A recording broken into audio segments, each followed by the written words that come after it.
ဟုတ်ကဲ့ပါအခုကတော့ကျွန်တော်တို့အင်းဝမှာပေါ့ရေနန်းတော်ဆိုလားမသိဟုတ်လားကိုရေနန်းတော်လားဒီအင်းဝအကိုကြီးတွေလည်းတစ်ခါမှမကြုံဘူးသေးတဲ့ရေနန်းတော်ကြီးပါအဲကြောင့်ပေါ်လာဟုတ်လား ဒီငလင်းအဲအကြောင်းပေါ့အဲ့ဒါပေါ်လာတာလက်ရှိတွားပြီးတော့မှလေးလာမှာ လေးလာမှာဟုတ်ရဲ့ လေး ကွ လာဆင်းတာ အဲအားလုံးပဲဘဝတုဒ္ဒရအောင်လို့အဆုံးထိကြည့်ပေးကြပါလို့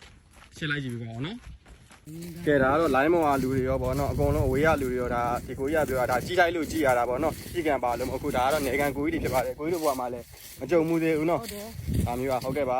ခုသွားကြည့်နေပါပြီလို့ရှေ့ဆိုရောက်တော့မှာပါနော်ဒါလေးစောင့်ကြည့်ပေးကြပါအောင်ဗျဟုတ်ကဲ့ပါအခုကတော့ရောက်ပါပြီလို့အခုပါ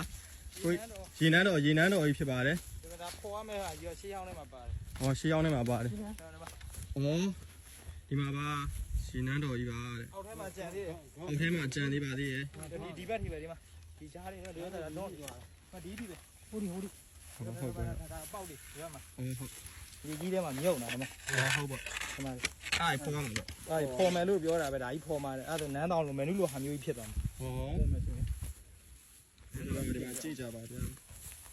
ရှင်နန်းတော့အဆောင်ကြီးပေါ့ ဒီမှာဒီဥစ္စာဒါကြီးနန်းတော့ ဒါကြီးလေးအဲ့ဒါတော်တော်ဖွားမှာနော် ဖော်ရမှာပဲဒါကျွန်တော်ဒီသက်ခုမှမြင်ဘူးလေရေနန်းတော့အဲ့ကြားတာကြားဘူးတခါမှမြင်ဘူးဘယ်နားမှမြင်မသိဘူးဒါခုပေါ်လာတာအောက်ထဲမှာကြံသေးတယ်ဒီမှာဒါဟွာတွေတိုင်နေမထားတိုင် ဟုတ်တယ်တိုင် တိုင်ပနတ် အော်ဒီဘက်ပဲလိန်နေပါဘာလို့ကိုင်းနော် အရှိကြီးပဲရမဟုတ်ဘူးဟိုဘက်ထိပဲ ဟုတ်ပါဒီ ဟုတ်တယ်ဟိုဘက်ထိပဲ ဟိုကနေရှေ့ ရနေပြီ ဒုံလေးသွားကြည့် ဒီတောင်းချောက်ဒီမှာ ပြောပြဒုံလေးကြည့် ဒီမှာနေဟိုမဟုတ်ရှည်တဲ့လိုက်ဟိုရှည်တယ် ဟုတ်တယ် တော်တော်လေးမဟုတ်ဘူးဟိုထိတ်ကြီးပဲ ဟိုရှေ့လိုက်ပါလားရှေ့နားထီ